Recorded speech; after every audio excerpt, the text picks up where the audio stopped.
Massive WWE return rumors are shut down, plus NXT's ratings have declined. We're going to discuss the number, why it is or isn't an issue, and some very good news surrounding AEW. It's all coming up right here on the Ango Show.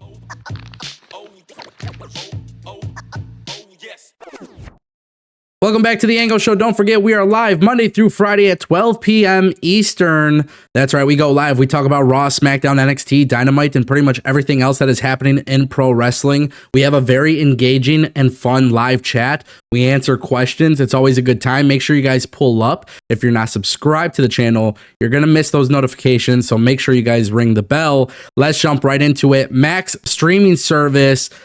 We have some clarification on the transition from AEW to AEW on Max.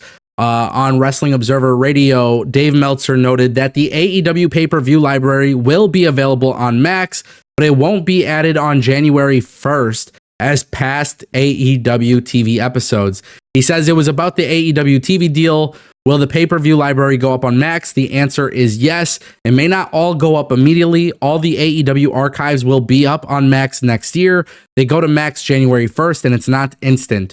All these episodes of Dynamite and Rampage and Collision will be up on Max, but they will be slowly rolled out, as will the pay-per-views. In time, the entire library will be on Max. I think this is actually good news, guys. I don't think you need to rush everything right away, but it is a very good thing for AEW to have their tape library available on the Max streaming service. You know, at the end of the day, there are tons and tons and tons of people who are subscribed to the Max streaming service that may not watch professional wrestling, whether that's WWE or AEW. That doesn't necessarily matter. What matters is those people don't watch pro wrestling. So imagine you're spending $20 for a streaming service and you want extra content to watch, and next thing you know, you are alerted and notified that AEW Dynamite from 2022 is available to watch, right? Or Rampage or Collision or whatever it may be.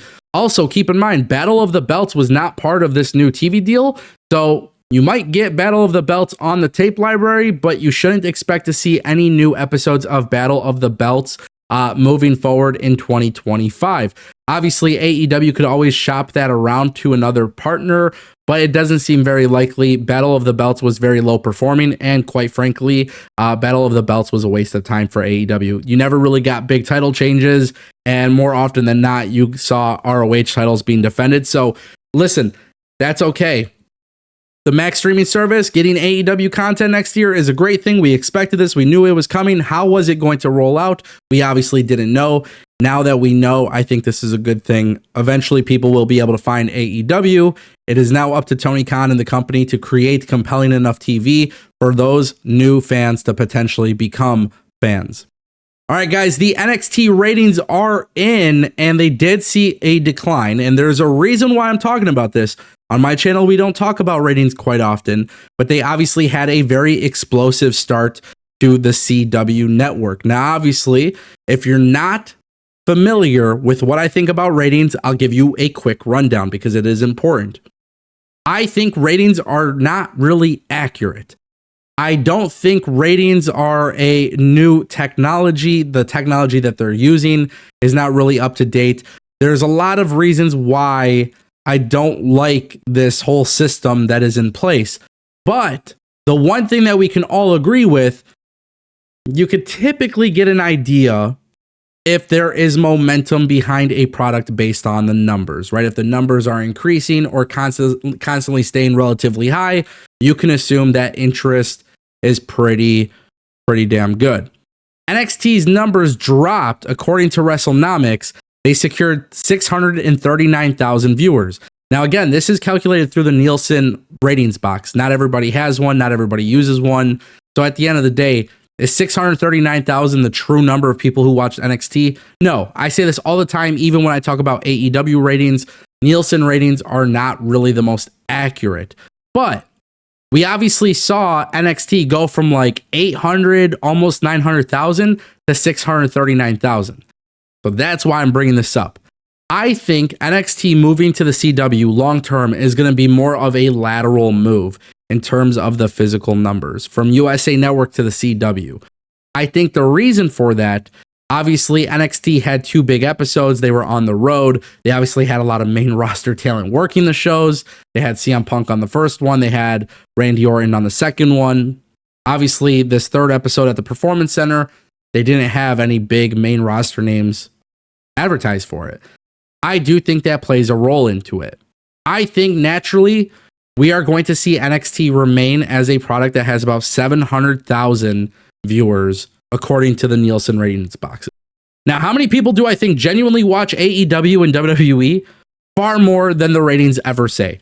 If AEW shows 900,000 viewers or 800,000 viewers, I think they have 700, 800,000 more viewers. If WWE has 2.5 million, I think their number is over 3 million. That's just because not everybody has one of these Nielsen boxes. That's my point. That's the reason why I bring it up. So if you see the numbers tank completely, then very clearly there's a little bit of a disinterest. There's obviously factors. So that's why I bring that up. But ladies and gentlemen, we keep it moving. Brock Lesnar is not coming back to the WWE, or is he? Fightful Select has reported that WWE doesn't have any creative plans for Brock Lesnar, and unless WWE Legal clears Brock Lesnar's return, we should not be expecting to see Brock Lesnar on WWE television.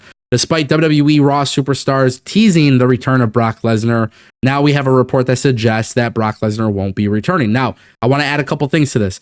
Just because Fightful says that Brock Lesnar is not being planned for a return, doesn't mean that's necessarily true. A lot of people also said CM Punk wasn't returning to the WWE, and he did, right? I think the real thing that people need to be thinking about right here in this particular situation, it's quite simple. WWE, if they get the clearance from legal, they will bring back Brock Lesnar. No ifs, ands, or buts about it. If he is cleared legally, WWE, I think, will do it. I don't think we will see Brock Lesnar within 3 months, 6 months.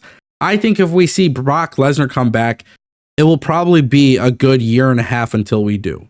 And that's because that's kind of the time frame that a lot of people are expecting this Janelle Grant lawsuit to kind of go on for.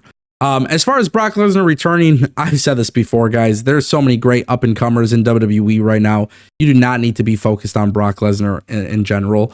And quite frankly, guys, Brock Lesnar, obviously, you know, he's always come in and he's always done the part-time thing anyway. So it's not like WWE is hurting with him being gone. But it is interesting to see that people are now shutting it down. There's obviously been a lot of momentum on the stories that he could be coming back. But it's important that we acknowledge that more than likely it is very unlikely to happen. Also, in addition to that, I do want to point out with Brock Lesnar being off of WWE television, now might be a good time to look at WWE NXT. For example, Obafemi dropped the North American Championship. Maybe he's ready for a call-up. You can build your next Brock Lesnar. You got Braun Breaker on television. You can literally mimic the booking if you wanted to. So, with that being said, ladies and gentlemen, don't expect it, but never know because the unexpected could happen. Ladies and gentlemen, that is the Ango Show.